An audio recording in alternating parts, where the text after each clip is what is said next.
on avait conclu la conversation de Jésus et Nicodème. Donc nous allons partir aujourd'hui à la prochaine page. Frère Émeric, je crois qu'on a passé ceci.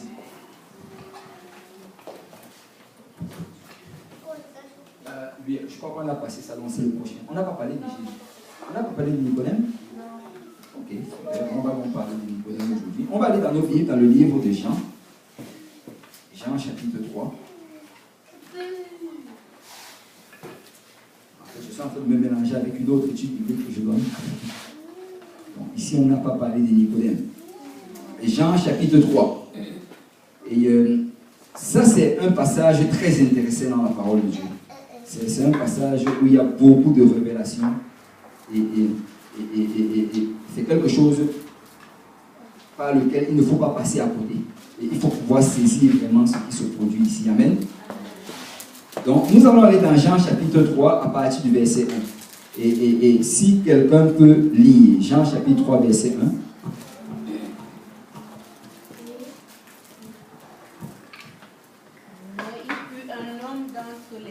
Pharisien nommé Nicodème, un chef des Juifs, qui vint lui auprès de Jésus de nuit et lui dit: Rabbi, nous savons que tu es un docteur venu de Dieu, car personne ne peut faire ces miracles que tu fais si Dieu n'est avec lui. Amen. Donc on nous dit, mais il y eut un homme d'entre les pharisiens nommé Nicodème, un chef des Juifs.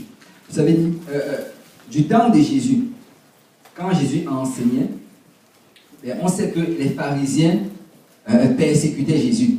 Les pharisiens, en fait, allaient s'élever contre l'enseignement de Jésus et ils l'ont accusé d'être possédé par des démons, ils l'ont accusé d'être un faux prophète. En fait, ils allaient résister publiquement le Seigneur Jésus.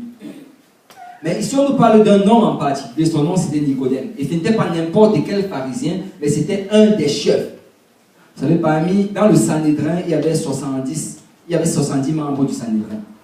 Et parmi eux, il y avait des pharisiens, il y avait des sadducéens. Mais on nous dit que Nicodème n'était pas juste un des 70. Mais parmi les 70, il était le chef, un des chefs. Donc c'était une personnalité importante à Jérusalem. C'était en fait quelqu'un qui était considéré comme un docteur de la loi, quelqu'un qui avait pour mandat d'enseigner la parole de Dieu au peuple juif. Mais on dit que ce Nicodème, il est venu auprès de Jésus de nuit. Et si Nicodème est venu de nuit, c'est parce qu'il ne voulait pas qu'on le voie. Vous savez, Nicodème, en fait, on nous dit que plusieurs pharisiens du temps de Jésus, ils ont cru en Jésus, mais beaucoup n'ont pas suivi Jésus parce qu'ils avaient peur de perdre leur position. Parce qu'il y avait comme une loi peut-être non dite qui était en cours, que si tu suivais Jésus, tu n'avais plus droit à entrer dans la synagogue. Donc, il est venu de Jésus de nuit parce qu'il se cachait. Et vous savez, souvent, nous allons regarder cela et nous allons avoir tendance à se moquer de cela, de se moquer de ces gens-là qui veulent servir le Seigneur, mais qui se cachent. Tu sais, je préfère encore quelqu'un qui se cache, mais vient servir le Seigneur parce qu'il y a une chance que plus tard, il va être zélé dans la foi, il va grandir dans ces choses, que quelqu'un qui ne le fait jamais. Vous savez, je me rappelle de quelqu'un, en fait, c'était un d'entre vous le connaissez, donc je ne vais pas mentionner son nom, mais il venait à Saint-Laurent pendant longtemps. Et pendant longtemps, on a prêché sur le message de l'évangile. On a prêché sur Acte 2, 38. Répentez-vous, que chacun de vous soit baptisé au nom de Jésus pour le pardon de vos péchés et vous recevrez le don du Saint-Esprit. Mais cet homme, en fait, il avait un bagage spirituel. Il venait d'une autre église et ça faisait un bout de temps qu'il venait dans notre église à Saint-Laurent. Et pour lui, il se considérait comme quelqu'un qui connaissait la parole. Donc pendant longtemps, il a résisté à cela. Mais vous savez, un jour, le Seigneur l'a convaincu. Un jour, il a vu cela finalement. Il a compris que s'il n'obéissait pas à cela, il n'allait pas entrer dans le royaume des cieux. Et il a appelé le pasteur une fois tard dans la nuit. Il a dit, pasteur, est-ce qu'on peut aller à l'église où tu me baptises quand il n'y a absolument personne? C'est le pasteur. Il a dit, ok, pas de problème. Et cette nuit-là, ils sont partis. Il n'y avait personne à l'église. baptisé au nom de Jésus. Je préfère encore cela que de rester et de ne rien faire. Parce qu'il faut que notre nom soit écrit dans le livre de vie. Amen. Et donc Nicodème est venu de nuit. Et quand il est venu, on dit qu'il a commencé à complimenter Jésus. Il l'appelle Rabbi. Et pour Nicodème, c'était lui le Rabbi, c'était lui le maître. Mais il appelle Jésus Rabbi. Nous savons que tu es un docteur venu de Dieu. Et il dit, nous savons.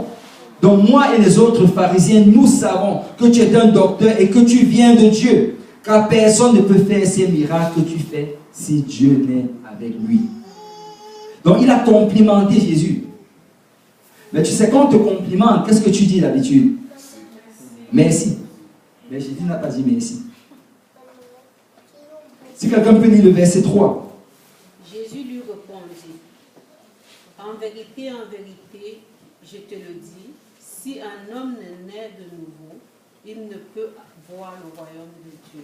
Jésus lui dit, en vérité, je te le dis, si un homme ne naît de nouveau, il ne peut voir le royaume de Dieu. C'est Jésus, c'est Dieu manifesté en chair. Amen. Jésus, c'est ce Dieu-là qui est esprit dans l'Ancien Testament, mais qui, alors que le temps vient pour la rédemption arrive, il se crée une chair de la forme d'un homme. Et l'Esprit de Dieu, dans son entièreté, dans son, comme la Bible dit, dans sa plénitude, entre dans le corps et vient marcher sur cette terre. Et étant Dieu manifesté en chair, il savait ce qui se trouvait dans le cœur de l'homme. Il connaissait les pensées de Nicodème. Il pouvait sonder ce qu'il avait dans son cœur. Et alors il dit directement à Nicodème, écoute Nicodème, en vérité, si tu ne nais de nouveau, tu ne vas pas entrer dans le royaume des cieux.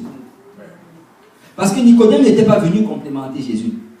Nicodème était venu parce qu'il voulait savoir ce que ça prend pour aller au ciel. Il voulait savoir ce que ça prend pour que son nom soit marqué dans le livre de vie. Et Jésus lui dit, écoute-moi très bien, Nicodème. Et comme le prédicateur a dit, quand Jésus dit en vérité, ça veut dire que c'est la vérité. En vérité, Nicodème, si tu ne nais de nouveau, écoute, peu importe le nombre de bonnes œuvres que tu vas faire, peu importe ta gentillesse, peu importe ta bonté, peu importe le nombre je ne sais pas, d'argent que tu vas donner aux œuvres caritatives, si tu ne nais de nouveau, tu ne vas pas voir le royaume des cieux. Wow! Vous savez, Jésus est tellement, il est tellement catégorique sur ces choses. Jésus, il est tellement exclusif dans ses enseignements. Il dit, écoute, si tu ne fais pas ceci, tu ne vas pas voir le royaume des cieux. Vous savez, on peut arriver à un point où on commence à argumenter avec les choses. Et je ne refuse pas l'argumentation. Vous savez, on peut souvent argumenter, on peut discuter sur plusieurs sujets. Mais ce qui me bat toujours au plus profond de mon cœur, c'est quand on commence à argumenter, mais après on voit dans la parole de Dieu, mais malgré cela, on continue à argumenter. Tu sais, moi je suis de ceux qui pensent que dès que tu vois quelque chose établi dans la parole de Dieu, il n'y a plus d'argumentation. On n'a plus besoin de discuter dessus. Si Jésus l'a dit, ainsi soit-il. Amen. Ainsi soit-il. Et là, Nicodème, qui avait soif de Dieu, et il pose la question, verset 4, si quelqu'un peut lire. Nicodème lui répondit, comment un homme peut-il naître quand il est vieux? Peut-il rentrer dans le sein de sa mère et naître? Et Nicodème dit, mais comment un homme vieux peut-il naître? Tu me parles de naître de nouveau. Est-ce que je dois encore rentrer dans le ventre de ma mère et elle m'accouche encore une autre fois? Tu sais, c'était la première fois qu'on entendait le terme naître de nouveau. C'était une nouvelle terminologie. Personne n'avait jamais utilisé ça avant. Donc Nicodème même, qui était un rabbin, il ne connaissait pas ce terme. Qu'est-ce que ça veut dire, Seigneur? Et là, le Seigneur nous donne encore l'explication, verset 5. Jésus répondit, en vérité, je te le dis, si un homme ne naît d'eau et d'esprit, il ne peut entrer dans le royaume de Dieu. En vérité, je te le dis. Et quand Jésus dit en vérité, c'est la vérité. Si un homme ne naît d'eau et d'esprit, il ne peut entrer dans le royaume de Dieu. Il a d'abord dit naître de nouveau. Nicodème n'a pas compris. Maintenant, il a expliqué c'est quoi naître de nouveau. Naître d'eau et naître d'esprit. Vous savez, c'est la même chose que Pierre a dit. le jour de la Pentecôte, dans Actes chapitre 2, verset 38. Quand les hommes lui ont demandé, mais oh frère, que ferons-nous? Qu'est-ce qu'on doit faire pour être sauvé? Pierre s'est levé dans Actes 2, 38. Il a dit, répentez-vous et que chacun de vous soit baptisé au nom de Jésus pour le pardon de vos péchés. Que quelqu'un dise baptême d'eau. Et vous recevrez le don du Saint-Esprit. Que quelqu'un dise baptême du Saint-Esprit. Et il fait ça naître d'eau et naître d'esprit. Le Seigneur Jésus dit qu'écoute, si tu n'entres pas dans l'alliance au travers du baptême d'eau, au travers du baptême du Saint-Esprit, c'est impossible que tu ailles au ciel. Vous savez, nous ne sommes pas sauvés par nos œuvres. Amen. Nous ne sommes pas sauvés par quelques bonnes actions que nous avons faites. Parce que devant Dieu, en fait, nous n'allons jamais être capables de mériter notre salut. La seule manière comment nous sommes sauvés, c'est par la justification. Le terme justification, ça veut dire que Dieu te regarde, il te déclare, tu es juste. Ce n'est pas que tu as fait quelque chose pour être juste, mais il te déclare que tu es juste. Mais le moyen d'obtenir la justification, c'est d'entrer en Christ. C'est d'obéir à l'évangile, c'est de naître en Christ. Vous savez, la première naissance, c'était une naissance qu'on a héritée d'Adam. Quand nous sommes nés de nos parents, nous sommes nés en Adam. Mais il faut une deuxième naissance, naître de nouveau, et c'est ça, naître en Christ. Amen. Et la naissance en Christ, c'est à travers l'obéissance à l'évangile, baptême d'eau, baptême du Saint-Esprit. Vous savez, il y a quelqu'un qui a prêché, il y a quelqu'un qui a écrit un livre. Il faut que je lise ce livre-là, mais je me rappelle toujours du titre. Il a dit, il n'y a que les idiots qui vont en enfer. Ouais, il a écrit ce livre, il a écrit, il n'y a que les idiots qui vont en enfer. Et il l'argument l'a donné, il explique pourquoi. Parce que c'est tellement simple d'aller au ciel. C'est tellement simple. Mais les gens vont argumenter avec le baptême d'eau. Ils vont argumenter avec le baptême du Saint-Esprit. Alors que le Seigneur l'a rendu tellement simple. Et c'est pourquoi, dans sa frustration, il a juste écrit, il n'y a que les idiots qui vont en enfer. Et le Seigneur dit, en vérité, en vérité. Et regardez comme il continue, verset 6. Ce qui est né de la chair est chair, et ce qui est né de l'esprit est esprit. Ne t'étonne pas que je t'ai dit, il faut que vous naissiez de nouveau. Amen. Il dit, ce qui est né de la chair est chair, et ce qui est né de l'esprit est esprit. Écoute, la première fois, nous sommes nés de la chair, quand nous sommes nés de nos parents. Mais la deuxième fois, nous devons naître de l'esprit. Parce que ce qui est né de la chair est chair, et la chair ne va pas hériter du royaume des cieux. Mais ce qui est né de l'esprit est esprit, et c'est l'esprit qui va être sauvé. Et tu ne t'étonnes pas que je te l'ai dit. Vous savez, on dit souvent ceci. On dit, si tu nais 2 fois, tu vas mourir 1 fois. Mais si tu nais 1 seule fois, tu vas mourir 2 fois. Si tu nais 2 fois, la première fois, c'est pas tes parents, deuxième fois, naître de nouveau par l'obéissance à l'évangile, et tu vas mourir 1 seule fois. Parce qu'après, quand la trompette va sonner, tu vas ressusciter pour l'éternité. Mais si tu nais 1 seule fois, que tu nais uniquement de tes parents, ben, tu vas mourir 2 fois. Parce qu'il y aura la première mort, et il y aura la seconde mort qui est le lac de feu. Mais nous devons naître 2 fois. Amen. Et là, il n'a même pas fini ici. Et le Seigneur a donné tellement de révélations à Nicodème. Si quelqu'un peut lire le verset 8.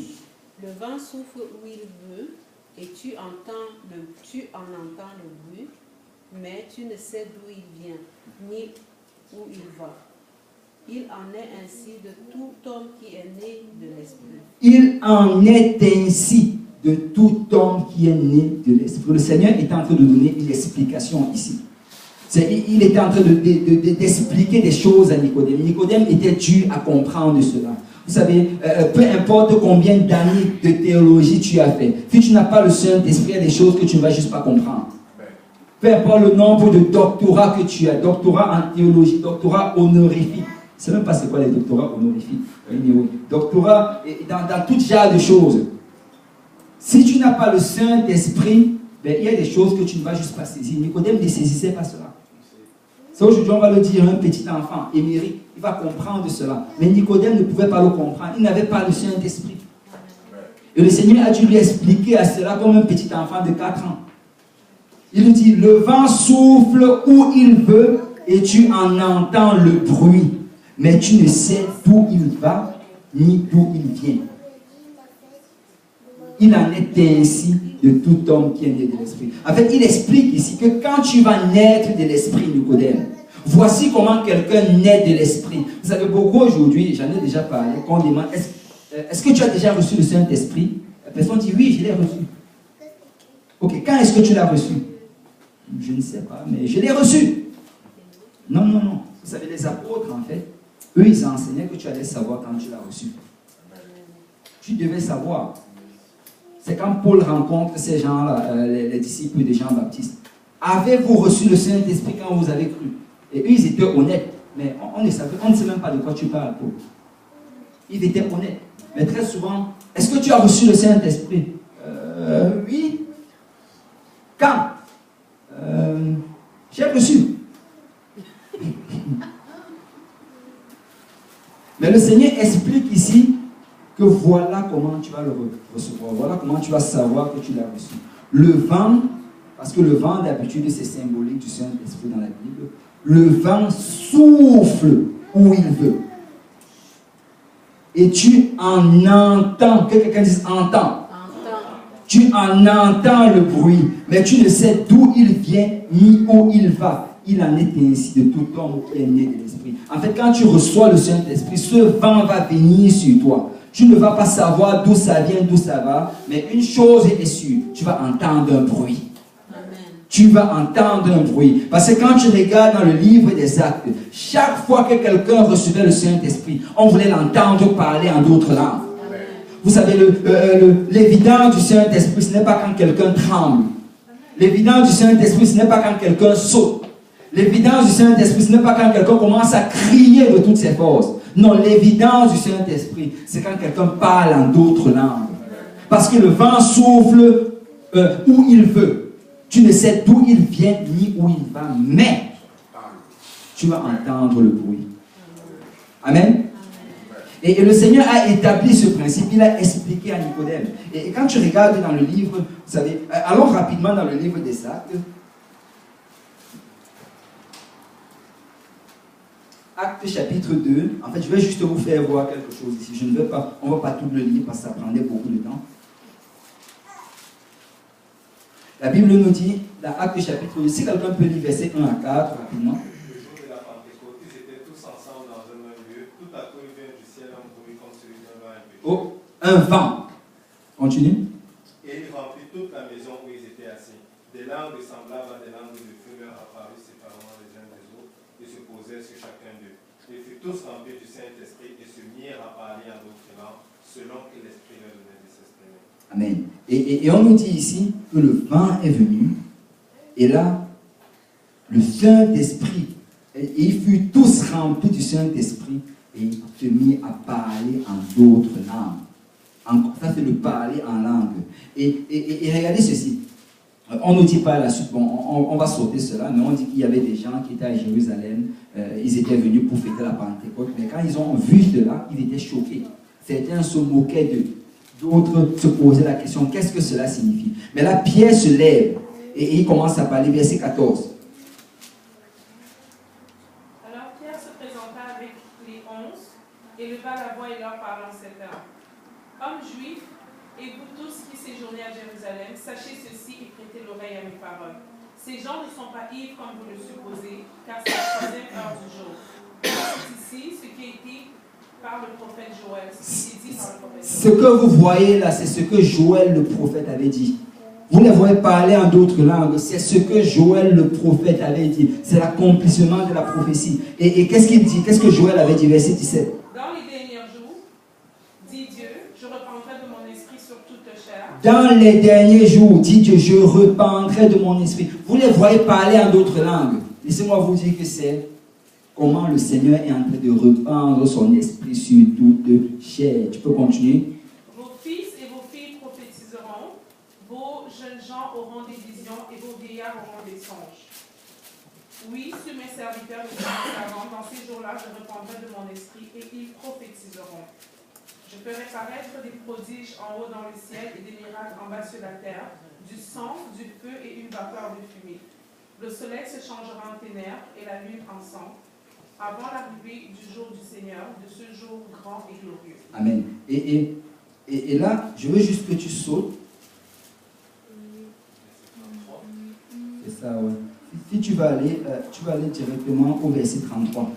Et là, qu'est-ce qui se passe en fait? C'est que Pierre, dans tous ces versets qui suivent, il va commencer à expliquer par les psaumes, par la bouche des prophètes, comment le Seigneur avait promis cela et que c'est vraiment l'accomplissement de cela. Et là, à partir du verset 33, si tu peux continuer.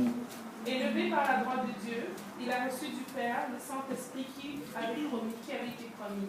Et il l'a répandu comme vous le voyez et l'entendez. C'est ça.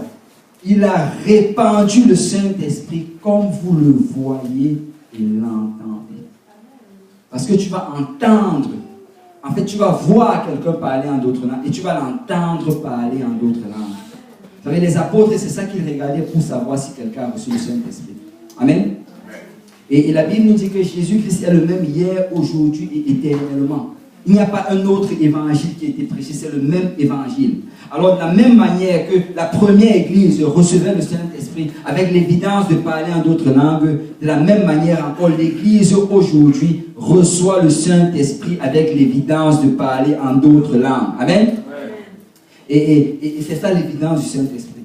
Et on va encore aborder cela plus tard, mais je voulais juste que quelqu'un puisse saisir cela. Ce sont des choses bibliques. Ce n'est pas une doctrine inventée par l'église pentecôtiste unie. C'est une doctrine biblique. C'est un enseignement qui vient de la Bible. Et c'est la même chose que les apôtres regardaient pour s'assurer que quelqu'un a reçu le Saint-Esprit. Vous savez, le diable, en fait, le champ de bataille, de choix du diable, c'est l'ignorance. C'est quand quelqu'un est ignorant, le diable va être efficace dans le travail sur cette personne. Rappelez-vous de Ève. Dans le jardin d'Éden, Ève était ignorante. Parce qu'elle ne connaissait pas, le diable a pu bien lui infiltrer son venin mensonger. Et vous savez, aujourd'hui, le diable veut que quelqu'un reste à cette position-là où il ne sait pas s'il a reçu le Saint-Esprit. Il est dans cette position-là où il pense, oh, peut-être je l'ai reçu. Non, non, non. Dieu, ce n'est pas un Dieu de confusion. Dieu veut que tu saches quand tu l'as reçu. Et Dieu veut que tu saches que tu lui appartiens.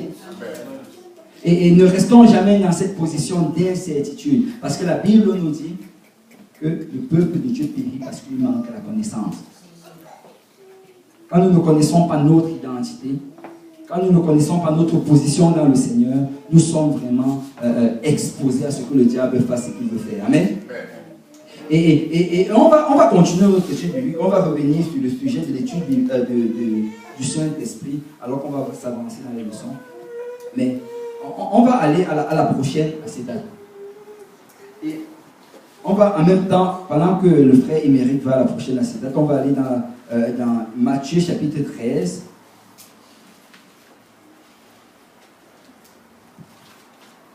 Matthieu chapitre 13. Est-ce qu'il y a quelqu'un ici qui est capable de me donner la définition du mot parabole? Quelqu'un veut s'essayer? Métaphore. Déjà proche. Ce sont les exemples que le Seigneur utilise pour expliquer les principes dans le monde. Bon, ça fait 3 ans d'études. C'est ça, ce sont le Seigneur utilise des histoires quotidiennes, des histoires terrestres pour expliquer des principes spirituels. Et Jésus a beaucoup parlé en paraboles. Amen. Et là, on va étudier certaines des paraboles que le Seigneur Jésus a racontées. Et dans Matthieu chapitre 13, si quelqu'un peut commencer au verset 1. Ce même jour, Jésus sortit de la maison et saisit au bord de la mer une grande foule s'étant assemblée auprès de lui. Il monta dans une barque et il s'assit. Toute la foule se tenait sur le rivage. Il leur parlait en parabole sur beaucoup de choses et il dit, un semeur sortit pour s'aimer, comme il s'aimait, une partie de la semence tomba le long du chemin. Les oiseaux vinrent et la mangèrent. Une autre partie tomba dans les endroits pierreux, où elle n'avait pas beaucoup de terre.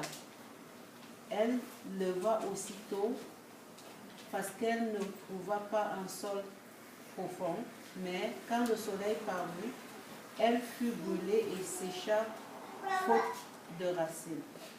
Une autre partie tomba parmi les épines montèrent et l'étouffèrent.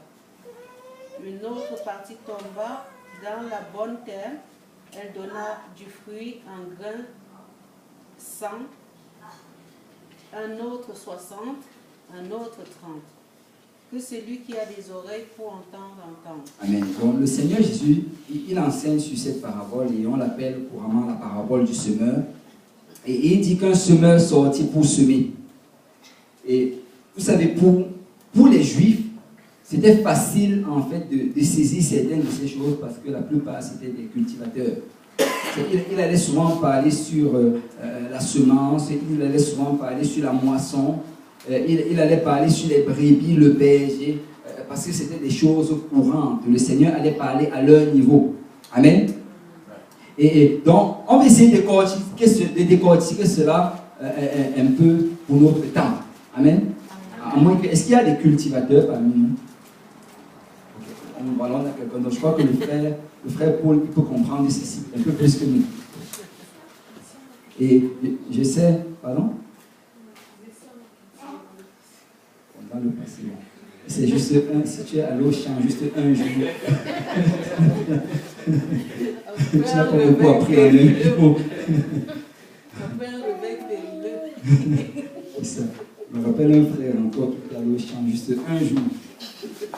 Un jour, il n'a même pas voulu attendre sa paye. Moi, je rentre. En tout cas. Mais bon, gloire au Seigneur. Mais on nous dit ici que le semeur est sorti pour semer. Et comme il semait, une partie de la semence tomba le long du chemin. On dit que les oiseaux sont venus et l'ont mangé. Et on dit que l'autre partie est tombée sur un endroit pierreux. Et là, la semence est rentrée dans la terre, mais elle n'est pas rentrée profondément. Et aussitôt, ça a levé. Mais la Bible dit que parce que ce n'était pas profond, quand le soleil est venu, ça a été brûlé et fait afficher. Manque de racines. Et on dit que la troisième partie est tombée parmi les épines. Et on dit que quand les épines ont cru, c'est monté et ça l'a étouffé. Et la quatrième partie qui est la bonne terre, la quatrième partie qui est tombée sur la bonne terre a donné du fruit. Un a donné 100, l'autre 60 et l'autre 30. Et on dit ici que le Seigneur Jésus a dit par la suite que celui qui a des oreilles pour entendre, entende. Et on nous dit qu'après avoir raconté cela, regardez le verset 10, les disciples s'approchèrent et lui disent, pourquoi leur parles-tu en parabole? Et regardez la réponse de Jésus. Jésus leur répondit, parce qu'il vous a été donné de connaître les mystères du royaume des cieux et que cela ne leur a pas été donné. Car on donnera à celui qui a et il sera dans l'abondance, mais à celui qui n'a pas, on notera même ce qu'il a. Vous savez, je me rappelle encore de cela, c'était à ma dernière année à l'université. J'évangélisais, en fait je venais de rencontrer le Seigneur, je venais d'être rencontré par le Seigneur, et là j'étais vraiment en feu, j'évangélisais, j'essayais d'inviter tout le monde à l'église. Et je me promenais vraiment à l'université là en guettant pour voir, comme un chasseur qui est en train de guetter pour voir des brebis égarées. C'est-à-dire que je voyais quelqu'un qui était un peu confus, qui ne savait pas où aller. J'allais et j'évangélisais. Mais quoi qu'il en soit, j'avais rencontré ce jeune homme, et quand j'ai commencé à parler avec lui, il avait un gros problème avec ce verset. Il disait, écoute, ça ne fait pas de sens. Comment Jésus, comment il peut dire qu'il va donner beaucoup à celui qui en a, et il va encore avoir davantage, mais celui qui n'a pas, il va même ôter ce qu'il a. Pour lui, il était complètement troublé par rapport à cela. Pour lui, ça ne faisait pas de sens. Vous savez, si ça ne fait pas de sens pour nous, Souvent, il ne faut pas penser que parce que ça ne fait pas de sens pour nous, ce n'est pas la vérité. Amen. Amen. Parce que la Bible dit que sagesse pour l'homme, folie pour Dieu. Il y a souvent des choses dans la parole de Dieu qui ne vont pas faire du sens pour toi. Mais obéis pareil. Amen. Obéis pareil parce qu'il y a une signification. Peut-être que toi, tu n'es pas encore arrivé à la compréhension de cela. Amen. Mais on me dit ici donc que le Seigneur leur a dit cela. Et il leur a dit, je vais donner davantage à celui qui a et à celui qui n'a pas, je ne peux pas donner. Et après avoir fait cela, qu'est-ce que Jésus a fait? Il a commencé à expliquer à ses disciples la signification de la parabole. Et c'est ça qu'il allait faire avec beaucoup de paraboles. En public, il allait donner la parabole. Et après qu'ils allaient aller dans le privé, il allait leur donner l'explication de la parabole. Et vous savez la raison pourquoi Jésus faisait cela. Et la raison pourquoi il cachait cela à la masse. C'est parce qu'avec le Seigneur, si tu veux savoir, il faut vouloir savoir. C'est le Seigneur ne va pas juste te le donner d'une manière légère. Si tu veux savoir, il faut vouloir savoir. Écoute, si tu viens juste et tu reçois juste la parole d'une manière superficielle, tu ne vas jamais grandir dans le Seigneur. Ça prend d'être diligent dans l'étude de la parole. Ça prend de lire la parole chaque jour. Ça prend de passer du temps dans la présence du Seigneur. Parce qu'il va donner à celui qui a, il va ôter à celui qui n'a pas. Et là, il commence à expliquer la parabole. Si quelqu'un peut lire le verset 18. Vous donc écoutez ce que signifie la parabole du Seigneur. Lorsque l'homme écoute la parole du royaume et ne la comprend pas, le malin vient et enlève ce qu'il a été semé dans son cœur. Cet homme est celui qui a reçu la semence le long du chemin. Amen. Donc, la première partie, la semence qui était jetée le long du chemin, il dit en fait que ça, c'est pour cet homme, ces personnes-là qui reçoivent la parole, mais ne la comprennent pas. En fait, c'est comme cette semence-là qui est sur le long du chemin. Elle n'est pas absorbée, elle est juste déposée là au niveau superficiel. Et le Seigneur dit que si tu laisses cette semence au niveau superficiel, le malin, qui est représenté en fait ici là comme l'oiseau, il va venir et manger cette semence-là et ta situation n'aura pas changé. Vous savez, si nous absorbons pas cette parole, notre situation ne va pas changer. Il ne suffit pas juste d'être de ceux qui écoutent la parole, mais il faut la mettre en pratique. Amen. Vous savez, Jacques dit cela. Ne soyez pas juste de ceux qui écoutent, mais soyez de ceux qui la mettent en pratique. Parce que si tu écoutes seulement et tu ne la mets pas en pratique, ben laisse-moi te dire que le diable va enlever cette parole. C'est pourquoi il y a beaucoup de personnes dans beaucoup d'églises qui viennent pendant 30 ans, mais ne sont pas changées. Dimanche après dimanche, ils sont même fidèles plus que d'autres personnes. Mais ils viennent, ils ne sont jamais changés. Tu vois d'autres personnes qui viennent à peine d'arriver. Ils sont déjà transformés. Ils commencent à vivre dans l'épanouissement dans le Seigneur. Mais cette personne qui est là depuis longtemps ne change pas. Pourquoi? Parce que chaque fois, elle laisse la parole à la surface. C'est les principes que nous enseignons. Ce ne sont pas des principes littéraires. Ce sont des principes qu'on peut mettre en pratique. C'est tu peux mettre cela en pratique et voir ta vie changer. Et il dit que c'est ça la première partie. Premier type de terre. Ceux-là qui n'absorbent pas. Ils écoutent juste, mais ils ne permettent pas que cela fasse un changement quelconque dans leur vie. Maintenant, verset 20, pardon. Celui qui a reçu la semence dans les endroits pierreux, c'est celui qui entend la parole et la reçoit aussitôt avec joie. Mais il n'a pas de racine en lui-même, il manque de persistance et dès que survient la tribulation ou une persécution à cause de la parole, il y trouve une occasion de chute. Amen. Et là, il parle du deuxième type de terre. Cette terre-là qui était remplie de pierres. Et on se rappelle que dans la parabole, le Seigneur a expliqué que alors que la semence tombe sur la terre, ben, ça commence d'abord à rentrer, ça commence à faire des racines, mais ça ne va pas profondément. À cause du fait que la terre est rocheuse, ça ne va pas bien loin. Et vous savez, alors que ça reste là et que ça commence à grandir, quand le soleil du jour s'en vient, ce soleil-là frappe durement cette nouvelle plante et elle s'assèche. Et le Seigneur dit que c'est ceux-là qui viennent et produisent rapidement. Tu sais, tu vas voir la personne, il vient à peine d'arriver dans le Seigneur, il est en feu. Il se joint à l'étude biblique, il se joint à l'évangélisation, et il vient à l'église. Il dit, pasteur, je vais être utilisé dans quelque chose, je vais faire quelque chose pour le royaume de Dieu. Mais la Bible dit qu'à la moindre tribulation ou persécution, il commence à refroidir. Il commence à refroidir. Et le problème, justement, c'est parce que la personne n'a pas développé les racines. Tu sais, la personne n'est pas allée profondément. C'est peut-être tu peux absorber. Et tu fais déjà peut-être mieux que la première terre qui n'a rien absorbé. Tu absorbes, mais tu ne vas pas assez loin. Et à cause du fait que tu ne vas pas assez loin, qu'est-ce qui se passe quand la tribulation vient? Peut-être la tribulation de la famille. La famille commence à te persécuter. Peut-être des problèmes financiers. Peut-être même des problèmes dans ton couple. Et à cause de ce problème-là, tu commences à ralentir dans ta marche avec le Seigneur. Et c'est ça, la deuxième terre. Tu sais, même si personne ne sait Dieu dans ta famille, c'est le Seigneur.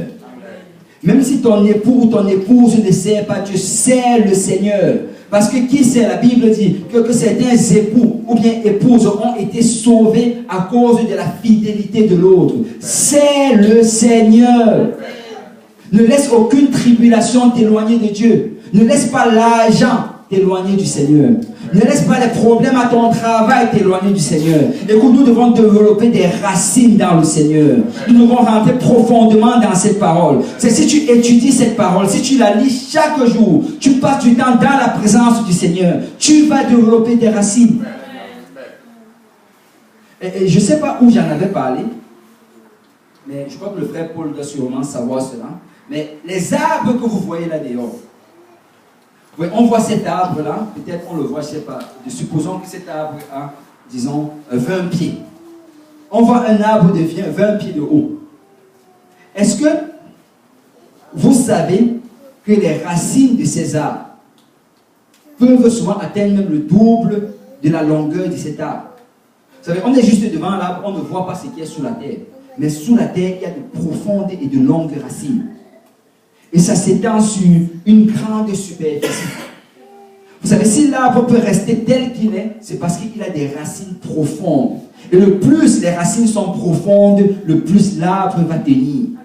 Nous devons étendre nos racines dans le Seigneur. Nous ne devons pas juste rester au niveau superficiel. Parce que si on reste au niveau superficiel, la moindre tempête va nous faire tomber. Et il avait fait en fait une expérience. Je crois que c'était aux États-Unis. Et on avait planté deux arbres.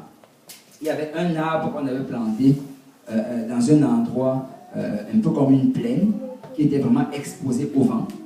Il y a un arbre qu'on a planté dans un endroit qui était à l'épreuve du vent, un peu comme une serre. Et on a planté les deux arbres ont grandi au même niveau, à la même vitesse. Parce qu'on leur donnait les mêmes engrais, les mêmes nutriments et tout cela. Mais vous savez, plus tard, on est allé et on a étudié les racines. On a creusé pour voir à quoi ressemblaient les racines. Et on a réalisé que les racines de l'arbre qui étaient exposées où il y avait du vent étaient très très très profondes par rapport aux racines de l'autre arbre. Vous savez, pour que les racines en fait croissent, c'est parce qu'elles vont ressentir une résistance. S'il n'y avait pas le vent, elles n'allaient pas renvoyer ses racines plus profondes. Si le Seigneur permet que nous avons des résistances, que nous avons de l'opposition, que nous faisons face à des situations, c'est pour étendre nos racines. Et que le Seigneur ne permet pas cela pour te tuer. Il permet cela pour te rendre plus fort. Et nous devons réaliser ceci, que la tribulation, ce n'est pas pour qu'on abandonne. Écoute, si tu fais face à la tribulation, c'est le Seigneur. Le Seigneur est en train de te bâtir. Le Seigneur est en train de te former. Le Seigneur est en train de te rendre plus fort. Parce que le plus grand le vent, le plus long seront tes racines.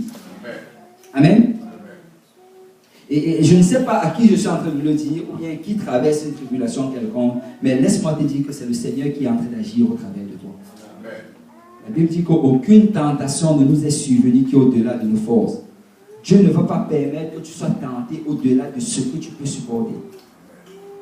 La dose que tu as présentement, c'est parce que Dieu sait que tu peux le supporter et il sait que tu vas grandir au travers de cela. Amen.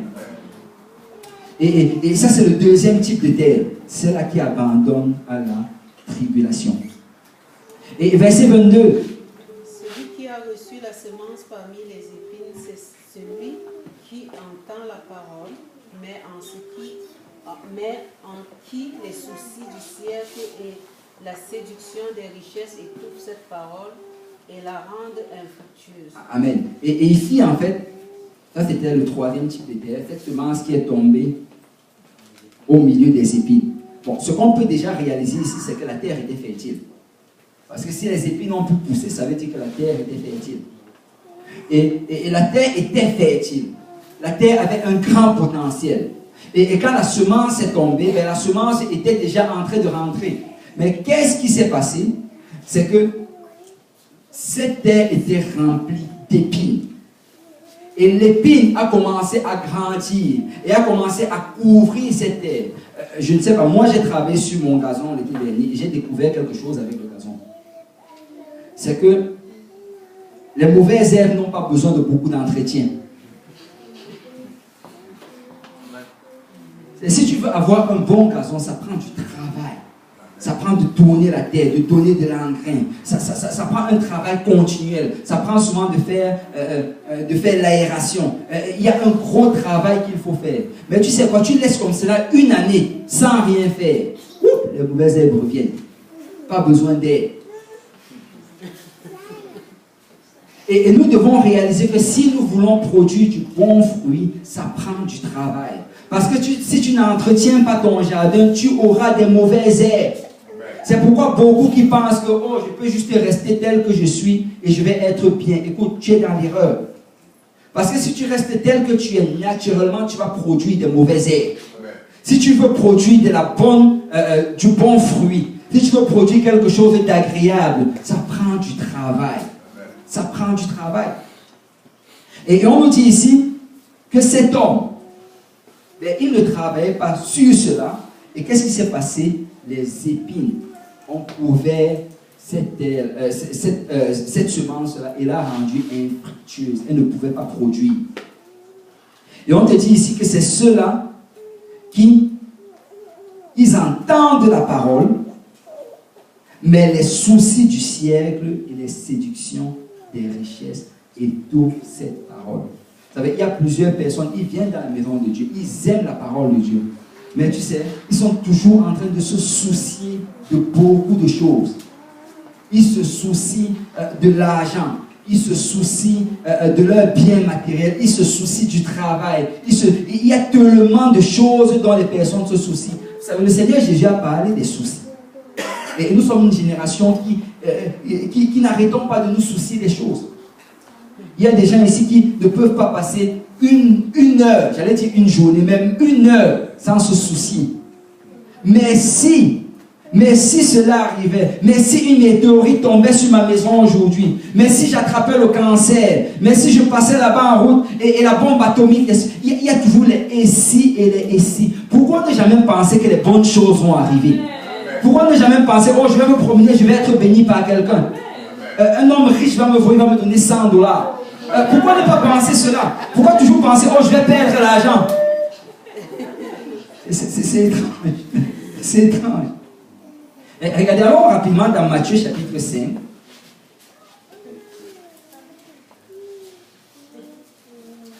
Non, Matthieu chapitre 6, pardon. Si quelqu'un peut lire à partir du verset 25 rapidement.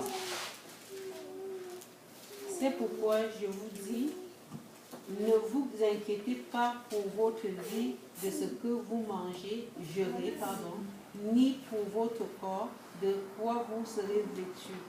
La vie n'est-elle pas plus que la nourriture et le corps plus que le vêtement? Et je veux d'abord nous faire remarquer quelque chose ici.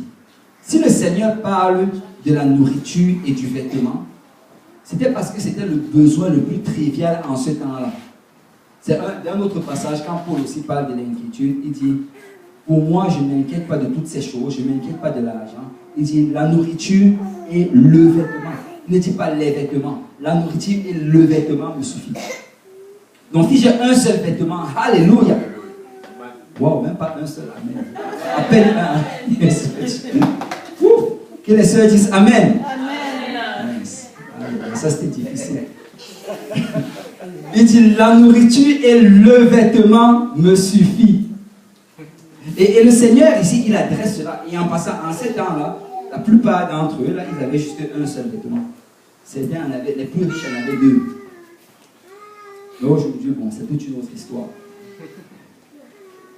Mais Jésus dit, même ces choses triviales, ces choses dont je sais que vous avez besoin, vous ne pouvez pas vous en passer, la nourriture et le vêtement, ne vous inquiétez pas de ça. Écoute, si Jésus dit qu'on ne s'inquiète pas de la nourriture et du vêtement, pourquoi s'inquiéter de la voiture? Pourquoi s'inquiéter de la maison? Et en plus, on a même déjà un endroit où vivre. Pourquoi s'inquiéter de cela? Pourquoi s'inquiéter des REER, des CELI, de l'épargne? Pourquoi s'inquiéter de toutes ces choses? Waouh! Je ne sais pas ce que le Seigneur Jésus aurait dit s'il parlait en autre temps. Parce que si on parle, ici il parle de nourriture et de vêtements, mais nous on est allé tellement loin. Tellement loin. Il dit, la nourriture et le vêtement vous suffisent. Il dit, la vie n'est-elle pas plus que la nourriture et le corps plus que le vêtement? Écoute, la vie c'est plus que ces choses-là. Et regardez le verset 26, tu peux continuer. Regardez les oiseaux du ciel, ils ne sèment ni ne moissonnent, et ils n'amassent rien dans les greniers. Et votre Père céleste les nourrit. Ne valez-vous pas beaucoup plus qu'eux? Et le Seigneur ici donne un exemple. Il dit, mais regardez les oiseaux du ciel. Est-ce que vous avez déjà vu un oiseau aller travailler? Non. L'oiseau, tu ne le vois jamais dans un champ en train de s'aimer les choses pour attendre le temps de la moisson. C'est quand le temps vient, il vient juste manger. Et le Seigneur dit ici que l'oiseau ne sème, il ne moissonne. Mais tu sais quoi? Le Seigneur les nourrit. Et le Seigneur n'était pas en train de dire ici qu'on allait juste s'asseoir, ne rien faire et qu'il va nous nourrir. Amen. Ce n'est pas ça que j'enseigne là. Amen. Il ne faut pas que subitement tout le monde retourne dans le bien-être social. Ce n'est pas ça qu'on est en train de dire. En fait, le Seigneur a utilisé cet exemple pour nous faire comprendre que même si nous perdons notre travail, il va nous nourrir. Même si on nous renvoie de l'endroit où on est, il va nous nourrir. Écoute, ce n'est pas à cause, ta vie ne dépend pas de ton travail. Si tu perds ton travail, soit le Seigneur va te donner un nouveau travail, soit il va te nourrir pareil. Et le Seigneur dit, écoute, moi je l'ai nourri. Mais ne penses-tu pas que tu vaux plus qu'un oiseau? Dis à ton voisin, tu vaux plus qu'un oiseau.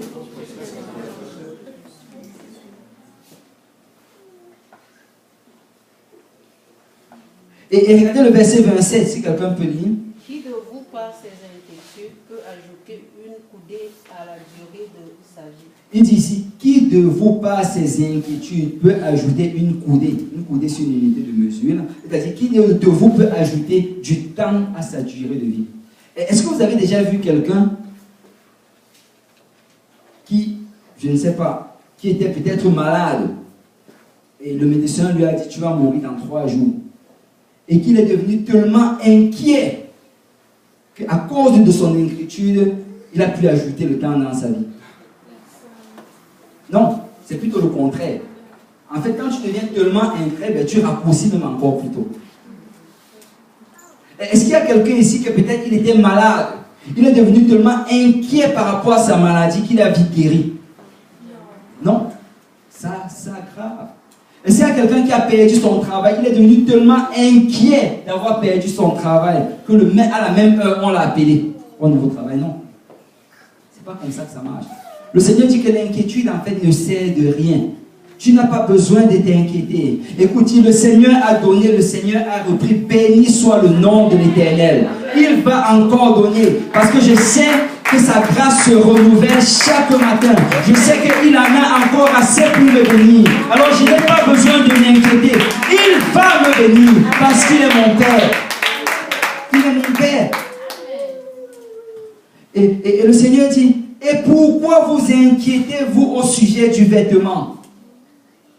Et il utilise encore d'autres exemples. Considérez comment croissent les lits des champs. Ils ne travaillent ni ne filent. Cependant, je vous dis que Salomon, même dans toute sa gloire, n'a été vêtu comme l'un d'eux. Si Dieu révèle ainsi l'herbe des champs qui existe aujourd'hui et qui demain sera jeté au four, ne vous fera-t-il pas plus ne vous fera-t-il pas à plus forte raison, gens de peu de foi? Et regardez le verset 31. Ne vous inquiétez donc point. Et ne dites pas, que mangerons-nous et que boirons-nous? De quoi serons-nous vêtus? Waouh! Et il dit, tu ne dois pas dire, qu'est-ce que je vais manger? Qu'est-ce que je vais boire? Qu'est-ce que je vais me porter comme vêtements? Il dit, car toutes ces choses, ce sont les pains qui les recherchent. Il dit que toutes ces choses, ce sont les pains qui les recherchent.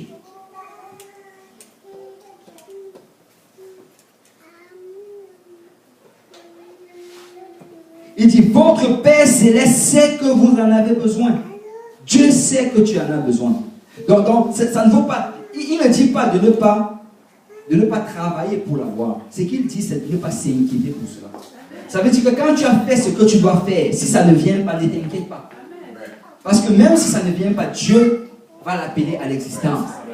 Dieu va agir. Dieu va pourvoir. Amen. C'est le Jéhovah Jireh, le Dieu qui pourvoit. Donc même si tu ne vois pas, après avoir fait ce qu'il t'a demandé de faire, écoute, attends et tu vas voir la promesse du Seigneur arriver.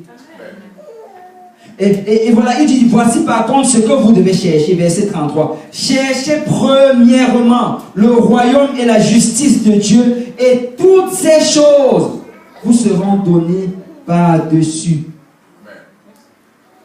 Au lieu de nous mettre à chercher ces choses-là, ces choses mondaines, et à dépenser de notre temps et de notre énergie, à chercher cela, ce que nous devons premièrement chercher, c'est le royaume. Parce que laisse-moi te dire que si tu cherches d'abord le royaume de Dieu, si tu cherches d'abord à être en règle avec le Seigneur, laisse-moi te dire que les autres choses vont être données par-dessus. Tu n'auras pas besoin d'aller appliquer pendant 300 heures pour trouver du travail. Si tu cherches d'abord le Seigneur va te bénir. Tu n'as pas besoin de te battre pendant des heures et des heures pour te nourrir. La Bible dit qu'écoute, il nourrit ses enfants dans leur sommeil. Il va pourvoir alors que tu es en train de les servir. Mets le Seigneur en premier. Fais ce qu'il te demande de faire et Dieu va te bénir. Il va te bénir.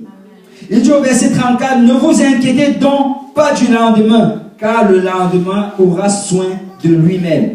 À chaque jour suffit sa peine.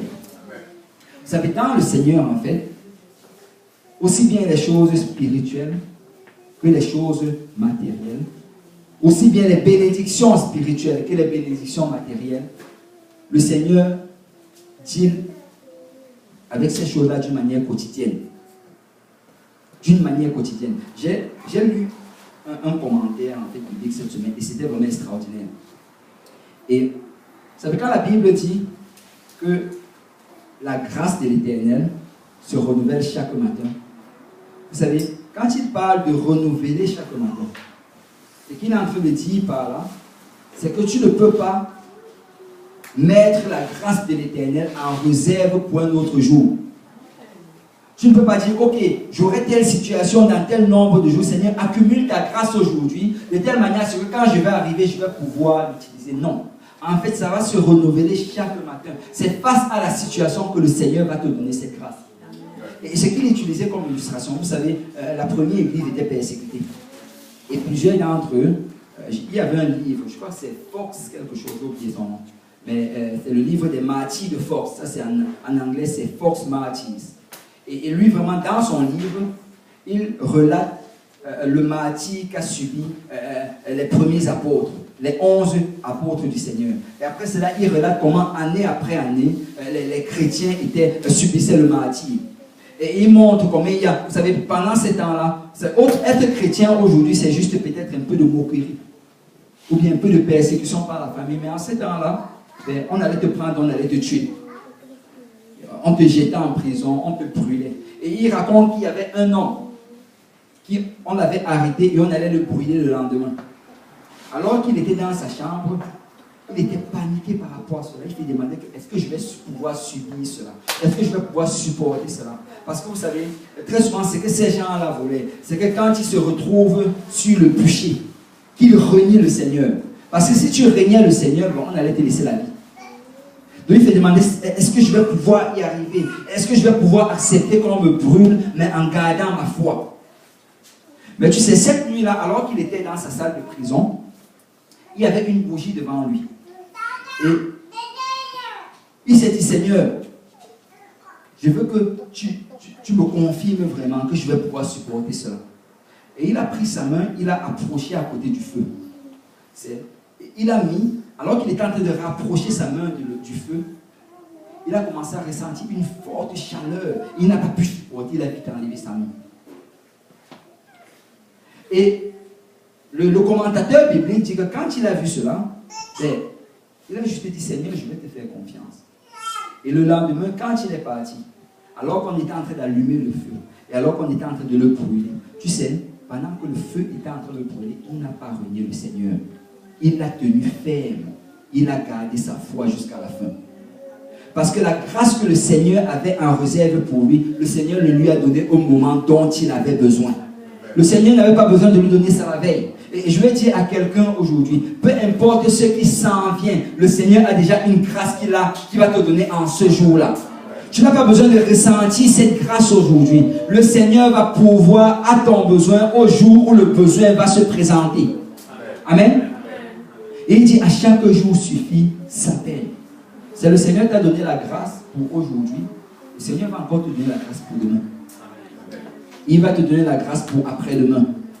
Il va te donner la grâce pour chaque jour jusqu'à son retour. Amen. Et la Bible nous dit que cette troisième terre, son problème, c'est que la séduction du monde et les soucis du siècle la rendent infructueuse. Et là maintenant, la quatrième terre, verset 23. Celui qui a reçu la semence dans la bonne terre, c'est celui qui entend la parole et la comprend. Il porte du fruit et un grain en donne 100, un autre 60, un autre 30. Amen. Celui qui a reçu la semence dans la bonne terre, c'est celui qui entend la parole et la comprend et l'absorbe. Et on dit qu'alors qu'elle absorbe, il y en a qui va donner 100, d'autres vont donner 60 et d'autres 30. En fait, ça dit qu'on aura un rendement différent alors qu'on va servir le Seigneur. Mais vous savez, souvent quand on enseigne cela, bon, les gens vont dire, moi je veux être la bonne terre. Mais vous savez, même dans la bonne terre, il y a aussi plusieurs rendements. Et on ne doit pas juste vouloir être la bonne terre. Parce que laisse-moi te dire que quand tu es au cégep, si tu as 30 sur 100, ce n'est pas la note de passage. Même 60, c'est à peine. Amen. Et nous devons viser 100 dans le Seigneur. Amen. Nous devons viser le meilleur. Nous devons donner ce qu'il y a de meilleur au Seigneur. Parce qu'il nous a donné son meilleur. Amen. Alors, à la fin de cette parabole, la question qu'on pose toujours, c'est quel type de terre es-tu? C'est la Bible nous appelle vraiment à souvent faire une introspection, à souvent se questionner nous-mêmes. Quel type de terre je suis? Est-ce que tu es cette terre qui laisse juste les choses superficielles et tu ne vas pas plus profond dans le Seigneur? Est-ce que tu es cette terre qui, dès qu'il y a la persécution, tu ralentis dans les choses du Seigneur? Ou est-ce que tu es la troisième terre qui est trop occupée par les choses du monde, trop occupée par les séductions, et tu t'inquiètes pour toutes ces choses mondaines, et tu ne grandis pas dans le Seigneur à cause de cela? Ou alors, est-ce que tu es la quatrième terre, celle-là qui absorbe et qui produit du fruit? Amen. Et là, on va toucher une deuxième parabole. On va aller dans le livre toujours dans Matthieu. Matthieu chapitre 13 toujours. Et si quelqu'un peut lire le verset 45. Le royaume des cieux est encore semblable à un marchand qui cherche de belles perles. Il a trouvé une perle de grand prix et allé vendre tout ce qu'il avait et l'a acheté. Amen. On dit le royaume de Dieu, des cieux est encore semblable à un marchand qui cherche de belles perles. Vous savez, dans cette histoire, le marchand, c'est nous. On cherchait des choses. Nous avons, quand nous étions dans le monde, nous avons cherché beaucoup de choses. Et alors qu'on cherche, la Bible dit qu'il trouve une perle de grand prix. C'est quand nous avons rencontré le Seigneur, nous avons trouvé la perle de grand prix.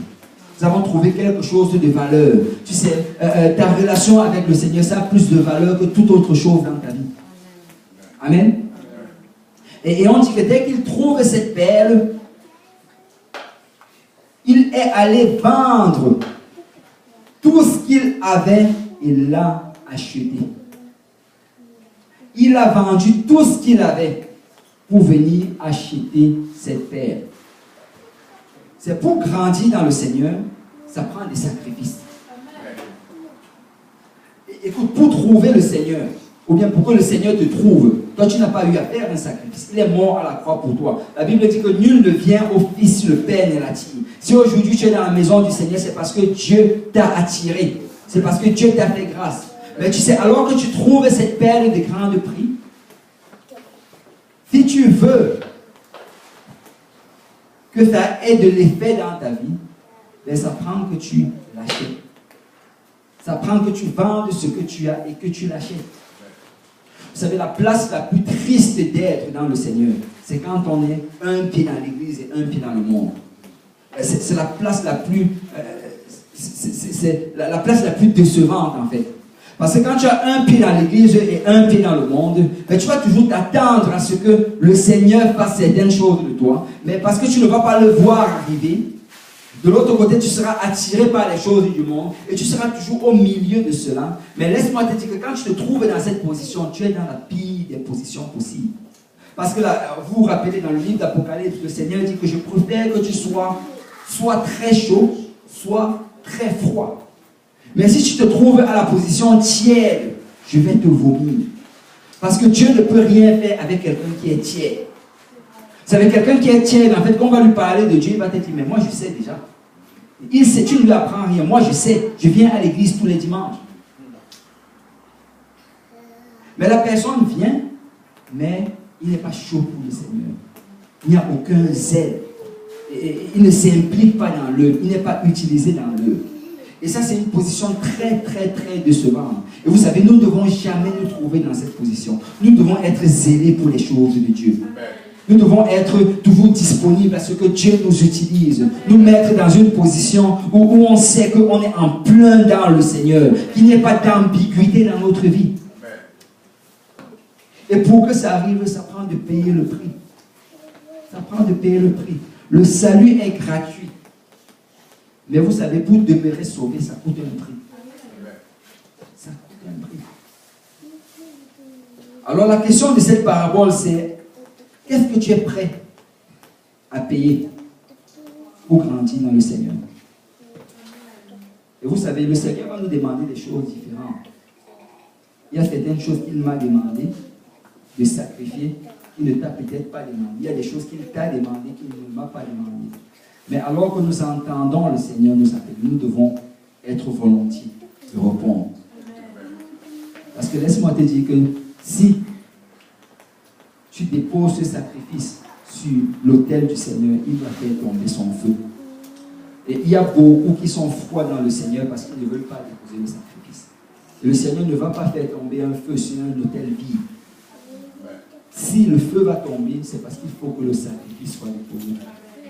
Et laisse-moi te dire que dès le moment que tu vas le déposer, tu vas voir le feu du Seigneur dans ta vie. Amen. Et on va déposer le sacrifice. Amen. Nous allons le déposer. Amen. Et on va aller maintenant à la dernière parabole, dans Matthieu chapitre 25.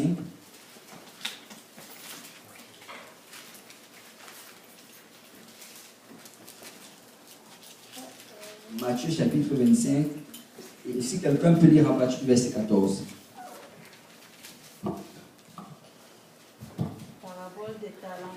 Il en sera comme d'un homme qui, partant pour un voyage, appela ses serviteurs et lui remit ses biens.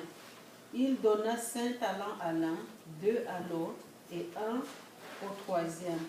À chacun selon sa capacité, et il partit.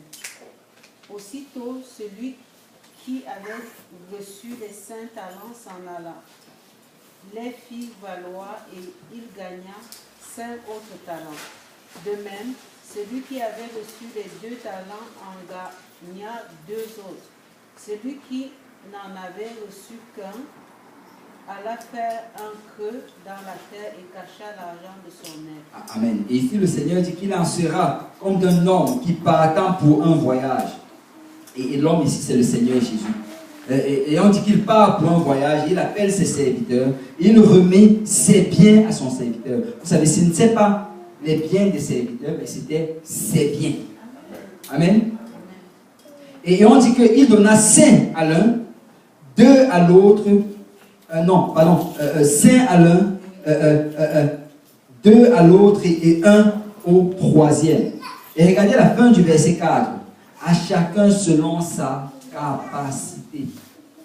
Vous savez, nous devons arrêter de nous comparer les uns et les autres. Paul dit que se comparer les uns et les autres, ce n'est pas sage. Parce que nous sommes des vases. Le Seigneur, quand il nous a conçus, il nous a conçus selon une certaine capacité. À chacun d'entre nous, il a donné un don différent. À chacun d'entre nous, il a donné une habilité différente. Écoute, ne te compare pas peut-être à la sœur Kelly si tu ne peux pas chanter comme elle. Ne te compare pas peut-être au frère François si tu ne peux pas jouer à la guitare comme lui. Ne te compare pas à tel ou à tel. Parce que Dieu t'a donné un talent en particulier. Tu as un talent que Dieu t'a donné. Et c'est selon ta capacité. Amen.